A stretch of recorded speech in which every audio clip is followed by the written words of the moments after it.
Sir నమస్కారం sir. నమస్తే అండి. సార్ 'మంచు విష్ణు' గారు చాలా ప్రెస్టీజియస్‌గా తీస్తున్న ప్రాజెక్టు 'కన్నప్ప' సార్. ఈ 'కన్నప్ప' మూవీకి సంబంధించిన రకరకాల పోస్టర్‌లు, టీజరు అండ్ రీసెంట్‌గా ఒక సాంగ్ కూడా రిలీజ్ చేయడం మనం చూస్తాం. అయితే చాలామంది భిన్నాభిప్రాయాలైతే వ్యక్తం చేస్తున్నారు దీనిపైన. మొన్న రిలీజ్ అయిన 'శివ శివ శంకర' సాంగ్ పైన కూడా అంటే పాత 'భక్త కన్నప్ప' ఉంది కదా! దాంట్లో ఉన్న 'శివ శివ శంకర' సాంగ్ దీంతో కంపేర్ చేస్తున్నారు. సో, దీనిపైన మీ ఒపీనియన్ ఏంటి? మీకెలా అంటే న్యూజిలాండ్ కన్నప్ప అని దీనికి ఒక టైటిల్ వచ్చేసింది ఆల్రెడీ. ఓకే. దీన్ని అంటే న్యూజిలాండ్ కన్నప్పగా ఎందుకు స్థిరీకరణ జరిగిందంటే లొకేషన్స్ అన్నీ కూడా న్యూజిలాండ్లో హ్మ్. చేస్తున్నాడు ఆయన. చేయటానికి రీజన్ ఏంటో కూడా ఆయన చెప్పారు విష్ణు గారు. హ్మ్.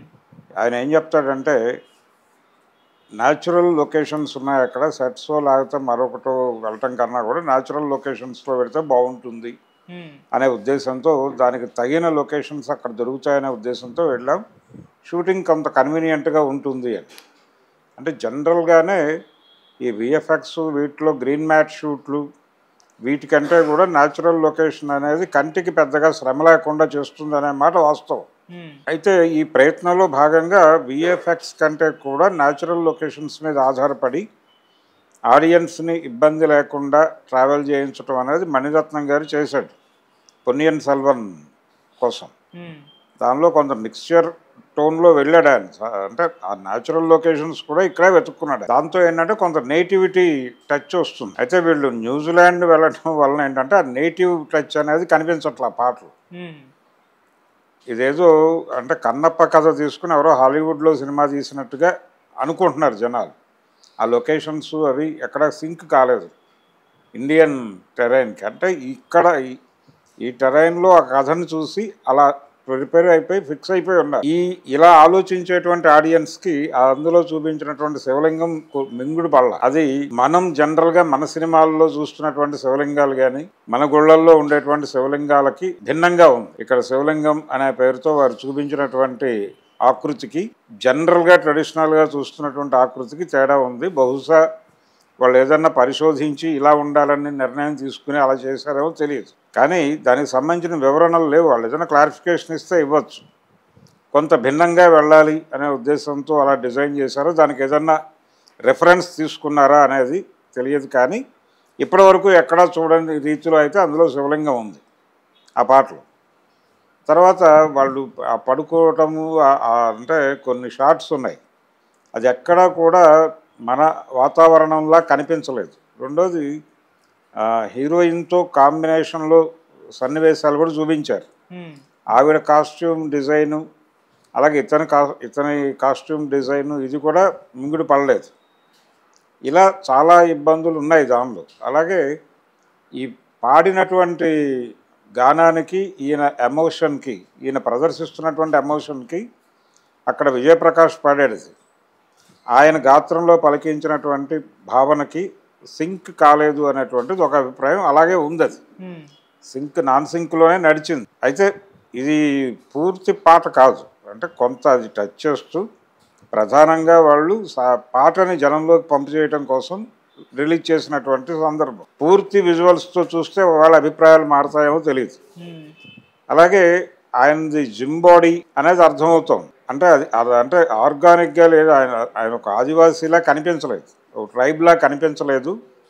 ఆయన కొంచెం ఏదో ఫ్యాన్సీ డ్రెస్ కాంపిటీషన్లో పాల్గొన్నటువంటి ఒక కాలేజీ యూనివర్సిటీ విద్యార్థిలాగా కనిపించాడు అనే అభిప్రాయం కూడా వ్యక్తం అవుతుంది.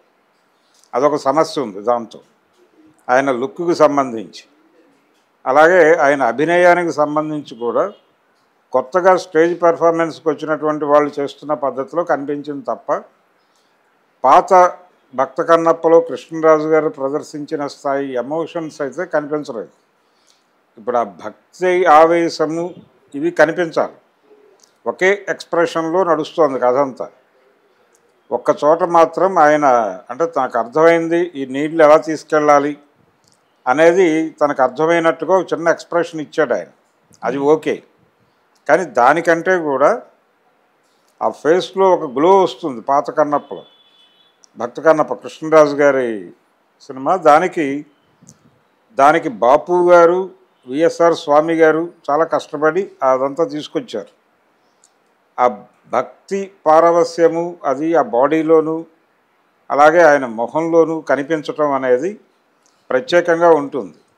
ఇక దానికంటే పీక్స్లో రాజ్ కుమార్ గారి సినిమా ఉంటుంది. రాజ్ కుమార్ గారి సినిమా కంటే కూడా దీనిలో వాళ్ళకి టెక్నికల్గా వచ్చినటువంటి అడ్వాన్స్మెంట్, కలర్ రావటం, దీని తాలూకా అడ్వాంటేజెస్ అన్నీ ఉపయోగపడ్డాయి భక్త కన్నప్ప సినిమాకి.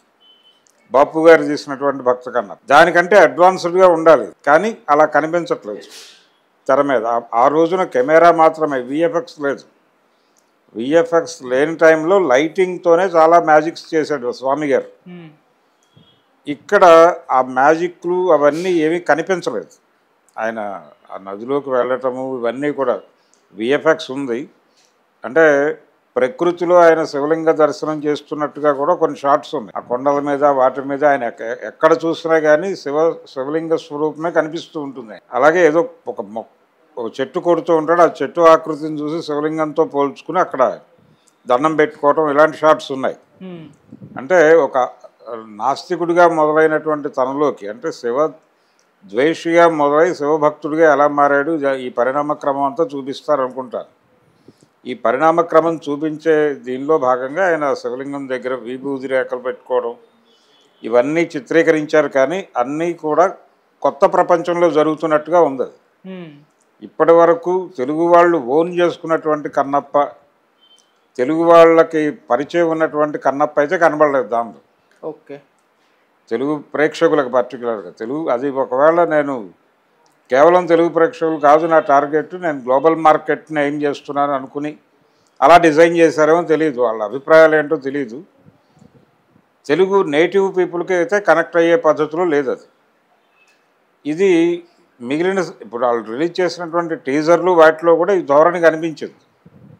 అవన్నీ కూడా మనకి తెలిసిన పురాణానికి భిన్నంగా నడుస్తున్నాయి. ఆ వాతావరణం అలాగే క్యారెక్టర్ల పేర్లు కూడా కొంచెం కన్ఫ్యూజన్గా ఉన్నాయి. మోహన్ బాబు గారి క్యారెక్టరు కైలాసనాథ శాస్త్ర లేకపోతే మరొకటో ఏదో చెప్పారు. అంటే పాత కాళహస్తీశ్వర మహత్యంలో లింగమూర్తి గారు పోషించిన పాత్ర, అలాగే భక్త కన్నప్పలో రావుగోపాలరావు గారు చేసిన పాత్ర, అలాంటి పాత్ర ఏమన్నా చేస్తున్నాడా ఈయన అనేది ఒక డౌట్ ఉంది. కానీ అలా కనిపించలేదు ఆ పాత్ర ఆహార్యం, ఇంకేదో క్యారెక్టర్ లాగా కనిపిస్తోంది. ప్రభాస్ది కూడా అంతే. ప్రభాస్ది కూడా ఈయన్ని శివభక్తిలోకి దింపుతూ వచ్చేటువంటి పాత్రగా చెప్తున్నారు. నంది పాత్ర అంటున్నారు, నంది కూడా కాదు అంటున్నారు. ఏమిటో క్లారిటీ లేదు. అంటే గతంలో మనం చూసినటువంటి కాళహస్తీశ్వర మహత్యము అలాగే భక్త కన్నప్పల కంటే భిన్నమైనటువంటి కథ ఏదో చూపించబోతున్నారు అనే సందేహాలు ఉన్నాయి. ఈ భిన్నమైనటువంటి కథాంశం జనాలకు ఎలా కనెక్ట్ అవుతుంది అనే దానిలో సందేహాలు. ఏది ఏమైనా కానీ ఒక క్యూరియాసిటీ, ఒక చర్చ అయితే రేపుతోంది ఈ పాట. ఈ క్యూరియాసిటీ, ఈ చర్చతో, ఈ అనుమానాలతోనే థియేటర్కి జనాలు వెళ్ళొచ్చు. వెళ్ళిన తర్వాత అక్కడ కన్విన్స్ అయితే సినిమా రేంజ్ పెరిగిపోతుంది, కన్విన్స్ కాకపోతే ప్రమాదం అవుతుంది. మరి మంచు విష్ణు గారు ఏం చేస్తాడో చూద్దాం. Okay sir, thank you so much. Thank you.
Okay sir, నమస్కారం సార్. నమస్తే అండి.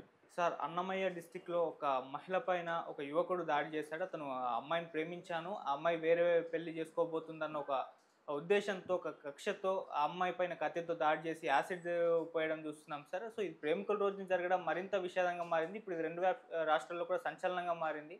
చంద్రబాబు నాయుడు గారు, నారా లోకేష్ గారు వీళ్ళందరూ కూడా స్పందించారు. సో, ఆ అమ్మాయిని ఇప్పుడు విషమ పరిస్థితిలో ఉందని చెప్పేసి బెంగుళూరు కూడా తరలిస్తున్నారంట. ఏ విధంగా చూస్తారు సార్ ఈ ఘటనని మీరు? అంటే ఇది ఈ రోజున కొత్త ఏం కాదు. హ్మ్. చాలా కాలంగా సుభాని సామ్రాజ్య లక్ష్మి అని గుంటూరులో జరిగిన వివాదం, హ్మ్. తర్వాత విజయవాడ శారదా కాలేజీలో జరిగినటువంటి ఇన్సిడెంటు, ఇలా అనేకం, వరంగల్లో జరిగినటువంటి యాసిడ్ దాడి. హ్మ్. అంటే యాసిడ్ దాడులు చేయటం అనేది ఒక కల్చర్గా, అంటే రైట్గా మారిపోతుంది అనుకుంటున్నారు. అంటే నేను ప్రేమించిన తర్వాత నన్ను కాదని ఎలా వెళ్తావు నువ్వు అనేది ఒక కంట్రోల్లోకి తీసుకునేటువంటి పద్ధతి. అది ప్రేమ కాదు. ప్రేమ కాదు, బుల్డోజర్తో బుల్డోజ్ చేయటమే అది అవతల వాళ్ళని. నేను చెప్పినట్టుగా నా మాటను వినకపోతే నేను ఏదైనా చేస్తాను. ఇది ఒక రకమైనటువంటి బ్లాక్మెయిలింగ్ ప్రోగ్రామ్. దీన్ని ప్రేమ దాడి అనటం తప్పు. ఇక్కడ ప్రేమ అనే దానిలో క్షమ ఉంటుంది. హ్మ్. అంటే వలచుట తెలిసిన నా మనసునకు మరచుట మాత్రము తెలియనిదా అని రాసిన ఆత్రేయ గారు, మనసిచ్చినదే నిజమైతే మన్నించుటయే రుజువు కదా అంటాడు. అంటే మన్నించటం అనేదే రుజువు నువ్వు ప్రేమించాను అంటానికి. ఒకవేళ నువ్వు మన్నించకపోతే నువ్వు ప్రేమించింది ప్రేమ కాదు అనే సెన్స్లో రాశాడు ఆయన. అలాగే ఇంకొక పాటలో ప్రేమ మార్గం ఎన్నడూ ఒకే వైపు దారి కాదు అంటాడు. అది వన్ వే ట్రాఫిక్ కాదు. నువ్వు నీ తలుపును తెరిస్తే అవతల తలుపు తెరుచుకోవచ్చు, తెరుచుకోకపోనువచ్చు. దాన్ని యాక్సెప్ట్ చేయాలి నువ్వు అని చెప్తాడు.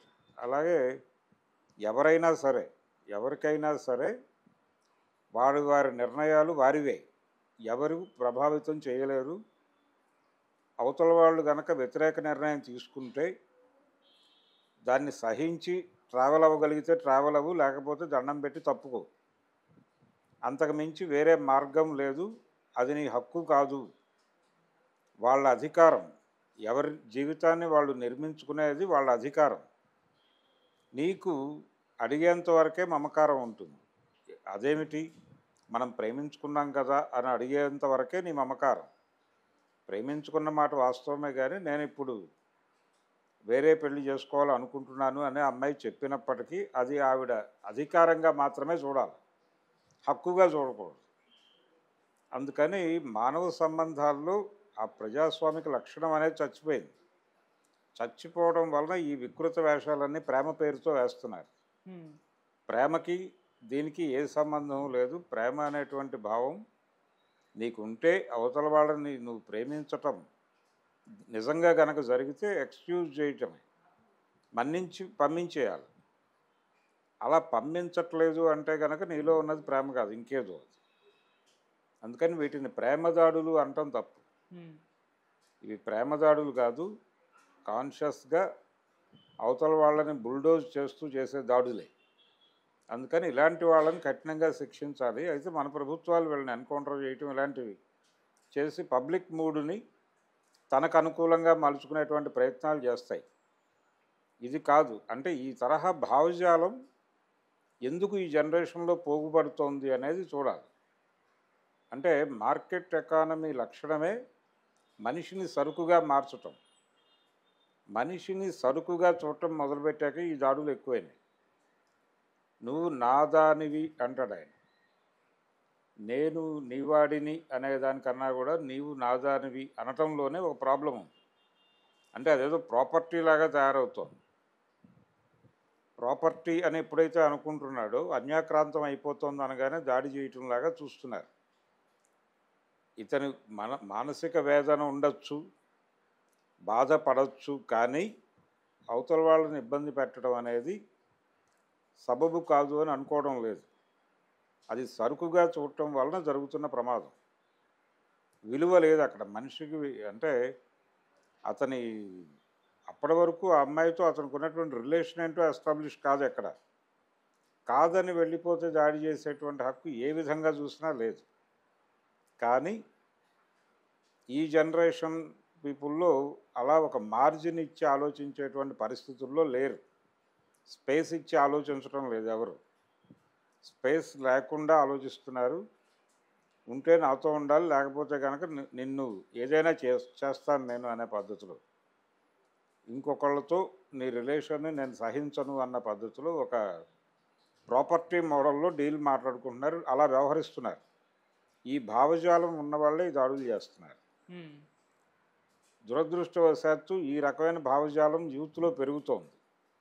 దీన్ని ఎలా హ్యాండిల్ చేయాలి అనే దానికి సంబంధించి ఒక రెగ్యులర్ ప్రోగ్రాం ఉండాలి.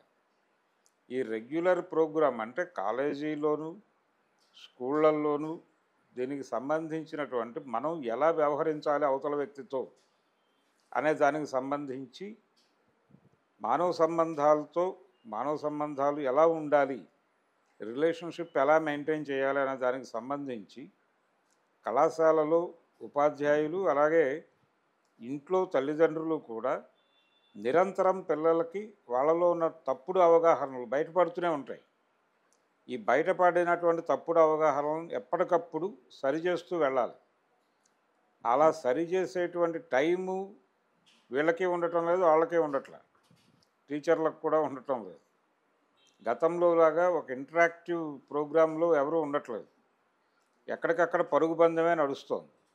ఈ పరుగు పందెంలో ఎవడిలో ఏ భావజాలం పోగుపడుతుందో ఎవరికీ అర్థం కావట్లేదు. కొడుకు ఎలా తయారవుతున్నాడో తల్లిదండ్రులకు అర్థం కావట్లేదు. వాడు ఫైనల్గా ఒకరోజు అవుట్పుట్ చూపించినప్పుడు మాత్రమే వీళ్ళు భయపడుతున్నారు. ఆ అవుట్పుట్ ఏంటంటే ఇలాంటివి.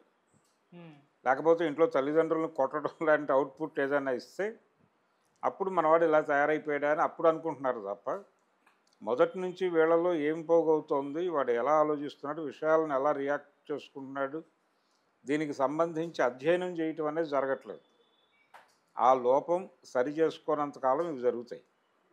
అందుకని టైం లేదు అనేది పక్కన పెట్టేసి, ఈ దాడికి బాధ్యత తల్లిదండ్రులది, ఉపాధ్యాయులది కూడా. ఒకవేళ అతను చదువుకుంటున్నవాడు అయి ఉంటే, స్టూడెంట్ అయి ఉంటే, లేకపోయినా కానీ తల్లిదండ్రులది ఖచ్చితంగా బాధ్యత ఉంటుంది. అంటే కొడుకు ఎలా పెరుగుతున్నాడు, ఏ ధోరణిలో పెరుగుతున్నాడు అనేది ఏ మనిషి గురించి అయినా కానీ అతని మదర్ చెప్పగలుగుతుంది, వైఫ్ చెప్పగలుగుతుంది. ఇన్ అండ్ అవుట్స్ దగ్గరగా తెలిసేది వాళ్ళకి. అందుకని వాళ్ళు గనక కంట్రోల్ చేయగలిగితే, కొంచెం కాన్షియస్గా వ్యవహరిస్తే ఈ రకమైనవి తగ్గే అవకాశం ఉంది. అలాగే మనకి సమాజం కూడా బాధ్యత తీసుకోవాలి. ఇలాంటివి జరుగుతున్నాయి, ఫ్రీక్వెంట్గా జరిగినప్పుడు బాధపడటం కాకుండా నిరంతరం పిల్లలు వాళ్ళ చైతన్యం మీద ఒక అవగాహనతో మెరిగేటువంటి ఒక పరిస్థితి ఉండాలి. విద్యాలయాల్లోనూ ఉండాలి. ఎక్కడికక్కడ ఫీజు తీసుకున్నామా, వాళ్ళకి క్లాసెస్ చెప్పామా, సర్టిఫికేట్లు ఇచ్చేసామా, పని అయిపోయిందా, చేతులు కడుక్కుందాం అనే పద్ధతిలో వెళ్తున్నారు తప్ప, విద్యార్థుల్ని మనం డిజైన్ చేస్తున్నాము, రేపటి పౌరుల్ని డిజైన్ చేస్తున్నాం అన్న మూడ్లో ఎవరు వెళ్ళట్లేదు. గతంలో స్కూళ్ళల్లోనూ కాలేజీలోనూ కూడా ఒక మోరల్ క్లాసో పాడో ఏదో ఉండేది. కూర్చోబెట్టి కాసేపు ఇంటరాక్ట్ అయ్యేవాళ్ళు టీచర్స్, ఏదో ఒక ఖాళీ అవర్లో బిహేవియర్కి సంబంధించినటువంటి విషయాలు మాట్లాడేవాళ్ళు. పాత సాహిత్యంలోంచి, కథల్లో నుంచి తీసుకొచ్చి మరీ మాట్లాడేవాళ్ళు. ఇప్పుడు ఆ ధోరణి పోయింది.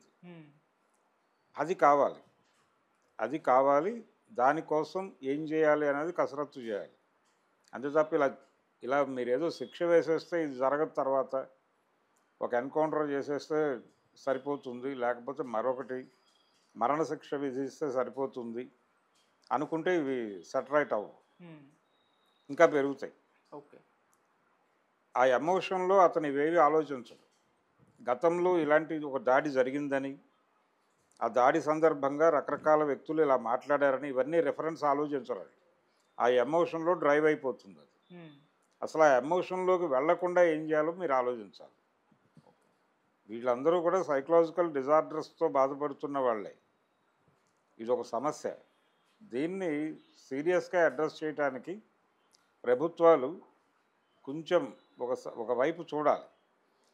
చూసే పరిస్థితుల్లో వాళ్ళు లేరు. ఎందుకంటే వాళ్ళ ప్రోగ్రాం ప్రజలు కాదు, ప్రజా సంక్షేమం వాళ్ళ డ్రామా తప్ప ప్రజల పట్ల నిజమైనటువంటి భక్తి, శ్రద్ధ, ప్రేమ ఏమీ లేదు వాళ్ళకి. లేకపోవడం వలన ఎక్కడికక్కడ కంటి తుడుపు చర్యలాగా ఈ దాడి చేశాడా, ఇది ఖండించేశామా, లేకపోతే ఆడిని చంపేసి ఆ మేరకు ప్రజల్ని తృప్తిపరిచేశామా అనేది ఆలోచిస్తారు. గిరిగీసుకుని ఆలోచించే పద్ధతి. ఈ గిరిగీసి ఆలోచించే ప్రభుత్వాలు ఉన్నంతకాలం ఇది జరుగుతుంది. పేరెంట్సు, టీచర్లు బాధ్యత తీసుకున్నంతకాలం ఇవి జరుగుతాయి. స్కూల్లో ఒక క్లాస్ పెట్టండి, క్లాస్ పెట్టి పిల్లలతో ఇంటరాక్ట్ అయ్యి వాళ్ళ మనసుల్లో అంటే రకరకాల సోర్సెస్ ద్వారా ఏ పిల్లాడు ఏం ఆలోచిస్తున్నాడో తెలుస్తుంది. అది తెలుసుకుని వాడిని అడ్రస్ చేయండి. చేయడానికి మీరు మొహమాట పడితే అది దారుణంగా తయారవుతాడు. అందుకని ఈ బాధ్యత తీసుకున్నంతకాలం ఇలాంటివి జరుగుతాయి. దీని గురించి బాధపడాల్సినటువంటి అవసరం లేదు. Okay sir, thank you so much sir. Thank you.